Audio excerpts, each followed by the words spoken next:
আমাদের একটাই টার্গেট, বাংলায় মালদাতে 12টা সিট আছে, আমাদের জোট সঙ্গী কে কে হবে তাদের নিয়ে 12টা সিটেই লড়াই করা, এবং তৃণমূলের যে 8টা সিট আছে, বিজেপির যে 4টে আছে, সেটা থেকে আমাদের পক্ষে, জোটের পক্ষে মানুষকে ভোট দেওয়ার জন্য আবেদন করা। গোটা রাজ্যের নাম, শুধু মালদা জেলার ক্ষেত্রে মালদা জেলার প্রেডিকশন তো এই মুহূর্তে করা যাবে না, আপনাদেরকে ওয়েট করতে হবে। ফেব্রুয়ারি মাসে ভোটটা ডিক্লেয়ার হওয়ার কথা, কিন্তু আদেও হবে কি না আমি ডাউটে আছি, কারণ এসআইআর নিয়ে যা চলছে, যদি ড্রাফটিং লিস্ট টাঙানো আছে খসড়া তালিকা, সেটা যদি পূর্ণাঙ্গ ফাইনাল তালিকা 20 বা 28 ফেব্রুয়ারির মধ্যে না আনে নির্বাচন কমিশন, যদি না ফাইনাল লিস্ট বের করতে পারে, তাহলে তো আমাদের সংকটই দেখা দেবে যে ডিউ টাইমে নির্বাচনটাই হতে পারবে না। কারণ আপনারা সবাই জানেন 2021 সালে আমরা 2রা মে আমরা নির্বাচিত সার্টিফিকেট পেয়েছিলাম কাউন্টিং ভেন্যু থেকে, এবং রাজ্যের মুখ্যমন্ত্রী তিনি 3য়বারের জন্য মুখ্যমন্ত্রীর শপথ নিয়েছিলেন 5ই মে। তো সেই 5ই মের আগে ইলেকশন যদি না হয় 18তম বিধানসভা, তাহলে অটোমেটিক কোর্সে এটা 356 লাগু হয়ে যাবে, অর্থাৎ ভোট 6 মাসের জন্য 356 লাগু হয়ে গেলে 2 মাস পরেও ভোট হতে পারে, 3 মাস পরেও হতে পারে। ফাইনাল লিস্ট যতক্ষণ না হবে ততক্ষণ তো ইলেকশন কমিশন কিসের উপরে ইলেকশনের বিজ্ঞপ্তি দেবে? এটা একটা সংকটময় পরিস্থিতির মধ্যে থেকে আমরা চলছি, সেটা কি হবে আগামী দিনে অপেক্ষা করুন। আর প্রেডিকশন আপনাদেরকে আরও একটু সময় নিয়ে, আমি মালদায় কী হবে, গোটা রাজ্যে কী হবে, মুর্শিদাবাদে কী হবে, উত্তর দিনাজপুর কী হবে, দক্ষিণ দিনাজপুর কী হবে, টোটালটাই বলবো।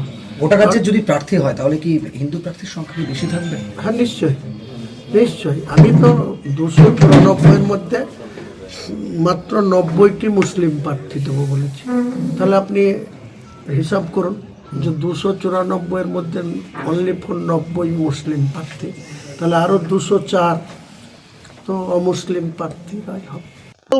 শাসক দলের যে ভোট ব্যাংক, যারা 3বারের মুখ্যমন্ত্রী হয়েছে, শুধু মানুষের সঙ্গে মিথ্যাচার করেছে, শুধু মিথ্যার ফুলঝুরি, খেলা মেলা, পুজো, ইমাম ভাতা, মিথ্যা কথা বলেই তো 3বারের হ্যাটট্রিক করে দিল।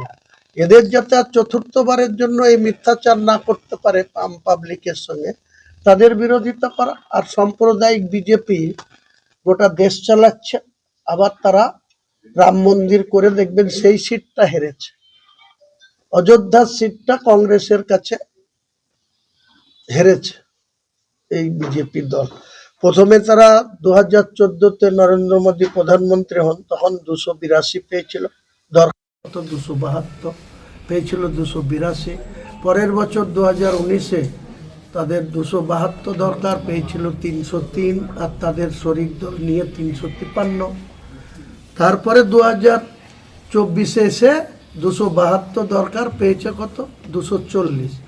ওই চন্দ্রবাবু নাইডু, আর ওদিকে নীতিশ কুমার, আর এদের চেরাগ পাসওয়ান, একজনের 16টা, একজনের 12টা, একজনের 5টা। এই সংখ্যা নিয়ে তো নরেন্দ্র মোদীর সরকার চলছে।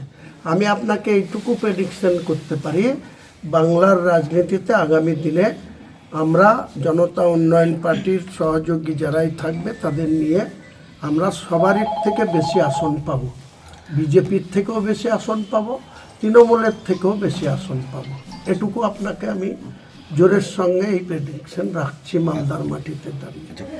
দেখুন, আমি বামফ্রন্টের লোকদেরও আজকে অচ্ছুত না মনে করে ওপেন ফোরামে বহুবার আপনাদের বিভিন্ন চ্যানেলের মাধ্যমে বলেছি, আমি টিএমসিকে হারানোর জন্য বামফ্রন্টকেও আহ্বান করেছি, সেকুলার ফ্রন্টকেও আহ্বান করেছি, এমনকি আইএসএফের যারা রাজ্য নেতা তারা আমাদের সঙ্গে বারবার যোগাযোগ রাখছে, বসছে, মানে এদের মিমের আসাদুল্লাহ ওয়াইসি সাহেবের পার্টি, তাদেরকেও আমরা কোনো নেগেটিভ কোনো উত্তর দিইনি। আগামী দিনে কি হতে যাচ্ছে ওয়েট করুন না, তারপরে দেখতে পাবেন। দাদা শেষ প্রশ্ন, সেটা হচ্ছে যেটা দীর্ঘদিনের সমস্যা, কোনো যে সরকারি ক্ষমতা এসছে এখনো পর্যন্ত সেই সমস্যা সুরাহা করতে পারেনি, আপনি নিজে সেটা দিয়ে আজকে আসলেন, নিজে ভোগান্তির শিকার হলেন, কি বলবেন?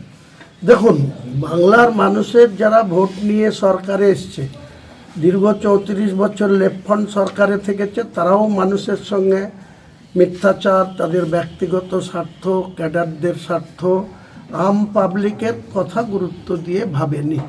তবুও তারা 34 বছর টিকে গিয়েছে। কেন? তারা সবসময় বিভাজনের রাজনীতি লাগিয়ে রেখেছে। বুথ লেভেল থেকে দ্বন্দ্ব, ব্লক লেভেল, জেলা লেভেল, দ্বন্দ্ব লাগিয়ে রেখে তারা 34 বছর পার করেছিল। একই সিস্টেম মমতা বন্দ্যোপাধ্যায়ের। তা নাহলে আজকে কিছু মনে করেন না, আপনারাই ভাবতে পারেন যে আমি বারবার মুসলিমদের কথা এইভাবে কেন বলছি।